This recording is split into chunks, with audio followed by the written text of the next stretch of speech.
Hi, I'm Dhruv. I'm one of the 55 Ontario Tech University SHADs this year, and I'm willing to share with you why you should apply to SHAD and how you can make the most out of this program. So the first part of SHAD is unfortunately the admission. And while SHAD is revered as the top 1% high achieving high school students, and you're probably wondering what is the competitive average to get me in? What do I need to do to boost my additional information? All the essay questions. Are there any tips and tricks? You're probably wondering like how can I be better than the other applicants? Well, I'm gonna leave you with this note. I got into SHAD with an 85% average, and you might be wondering, wait, what? I also know some SHADs that got in with a 70% average. And while that's certainly stretching it a little bit, do realize that there is an additional component to the application, and that is your extracurriculars and your community involvement.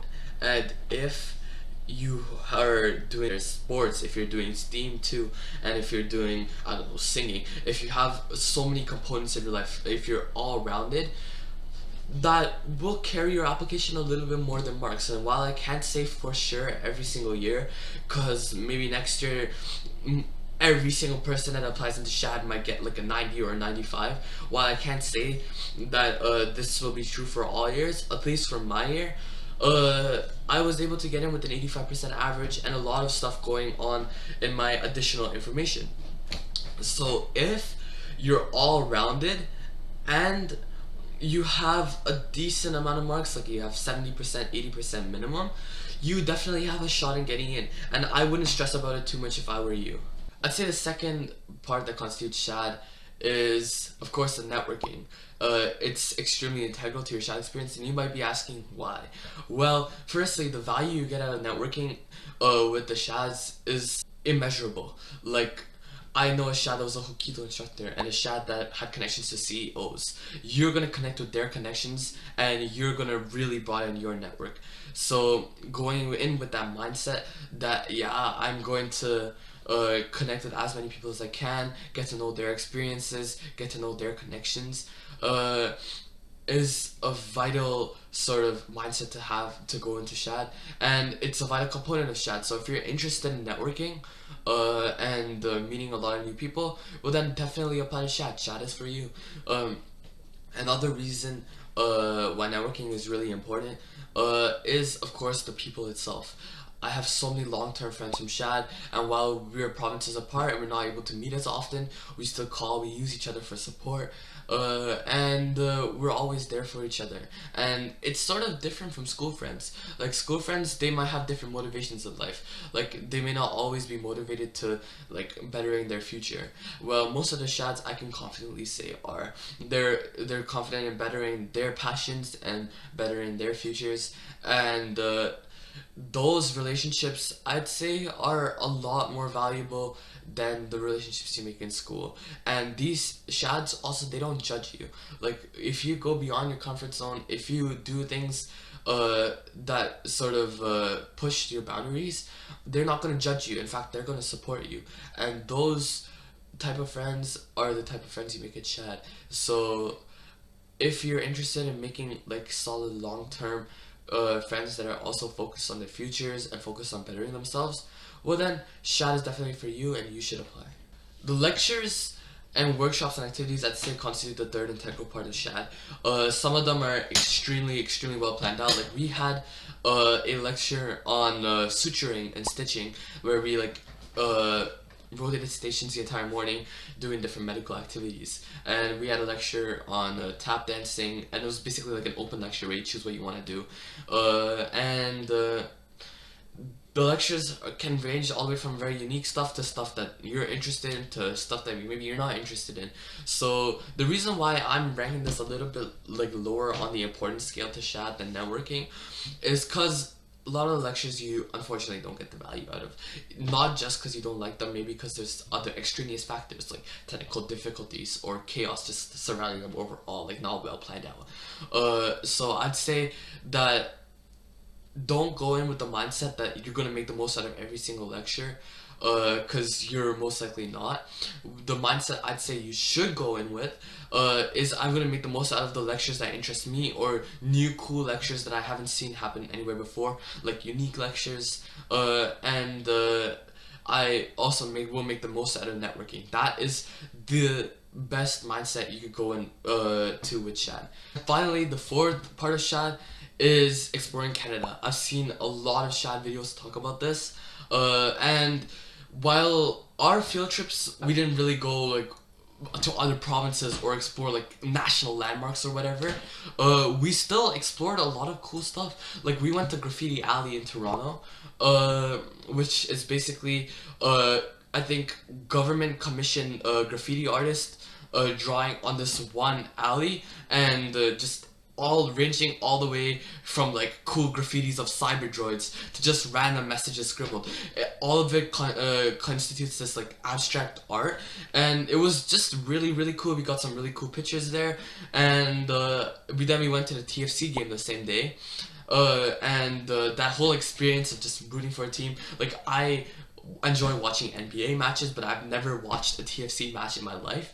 But that whole experience of like rooting for your team live, that experience was something unmatched that I've never had before. So all these cool little small field trips will really constitute SHAD overall, and how much you make out of SHAD.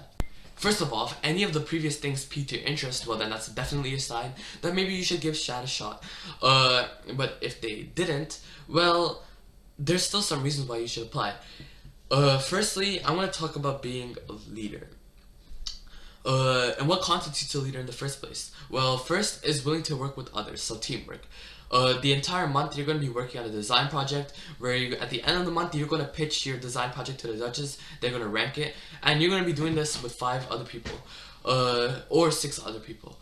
Opening yourself up to listening to other people's ideas, getting value from their ideas, and coming up with such a fleshed out project is an integral part to teamwork.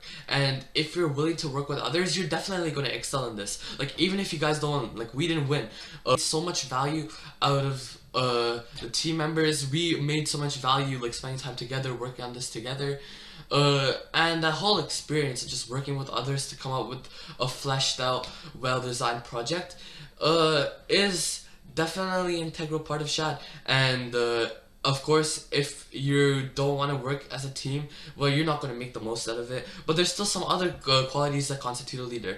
For example, responsibility and independence.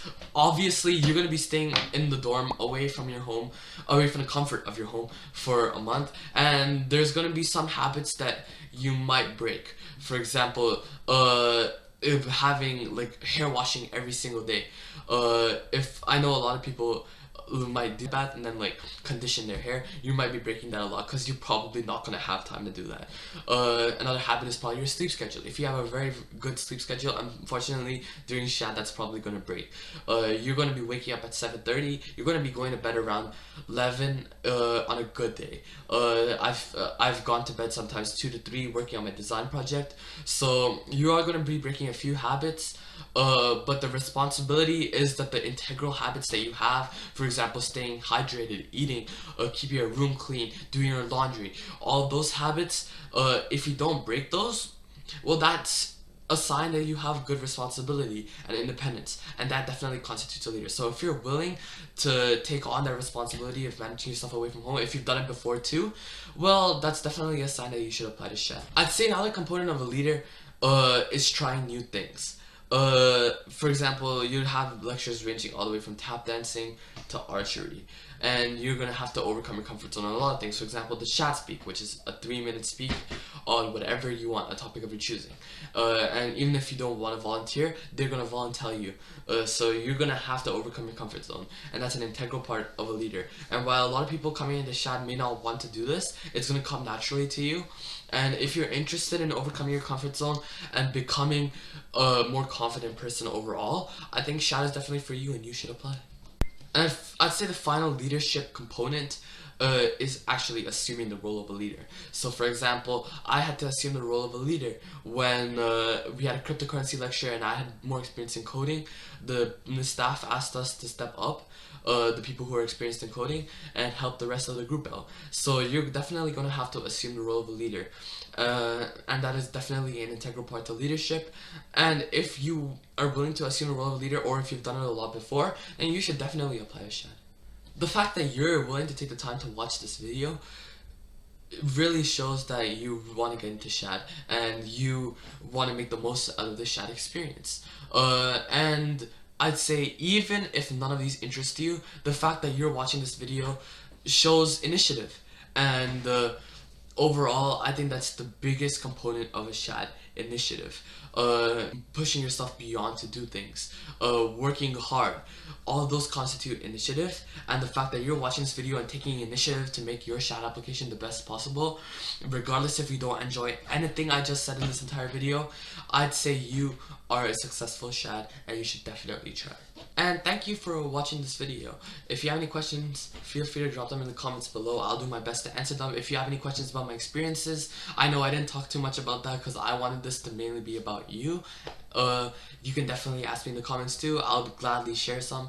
And thank you for watching. Be sure to subscribe if you like this video, and I'll see you guys later.